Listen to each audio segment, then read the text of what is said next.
So hello, isang mapagpalang araw po muli sa lahat ng aking mga viewers, followers at subscribers. So ngayon, i-share ko sa inyo yung aking napanood sa TikTok na DIY kung paano magbalat ng garlic. So bumili ako ng maraming garlic at ilalagay ko lang sa freezer. So pag normally pag hinayaan lang natin sa room temperature, ito nangyayari ngayon, no? Tumutubo siya. So, kailangan balatan dito lahat. So, kanina pa ako nagbabalat. Matagal. So, marami itong garlic na binili ko. So, naalala ko yung napanood ko sa TikTok na gumagamit lang ng empty container. Tapos, ilalagay lang sa loob. Tapos, i-shake lang natin.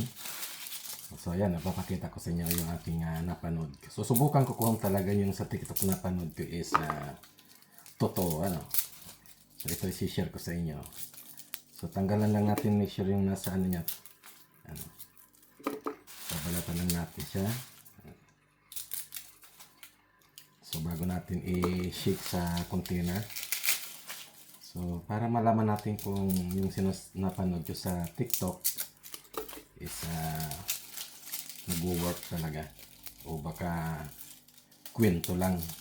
So, at least ito masubukan ko at may share ko sa inyo. Itong aking nabawang na binibili is to. Marami ito, nasa 1.5 kilos. So, kailangan ko lang ito balatan at ilagay ko sa freezer para hindi siya nasisira. So, pag nasa freezer naman ito, normally hindi naman nagbabago ang texture nito pag ginigisa natin. So, at least napipreserve natin, hindi siya nabubulok. Kasi malang garlic ngayon.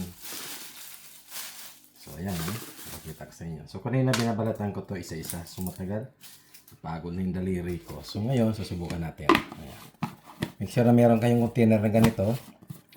Tapos, isara natin. Ayan na. Ready na. Ayan.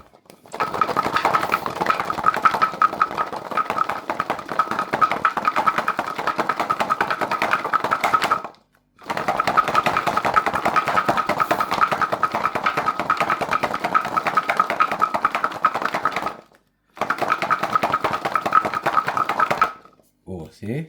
Oh, tingnan nyo. Ang totoo nga yung nasa TikTok na panood ko.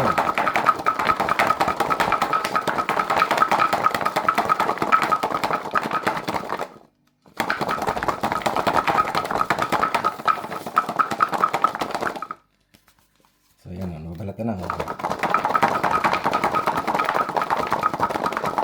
Ayan, tingnan natin. Kung talagang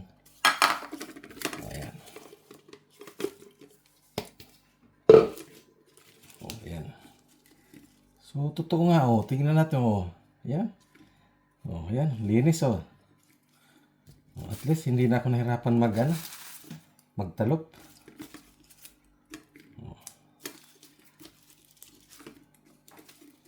So, ibig sabihin, yung napanood nyo sa TikTok, totoo talaga. So, ayan. At least, hindi na ako napapagod magbalat isa-isa. Nakakapagod din kaya.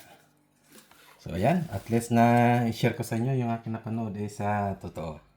So, pwede nyo rin itong gawin pag meron kayong maraming garlic. Tapos, ilagay lang natin sa freezer para hindi siya nasisira. So, ayan pa. So, marami pa akong babalat. Ang mga 3 pa ito. So, maraming salamat muli sa inyong panonood. God bless.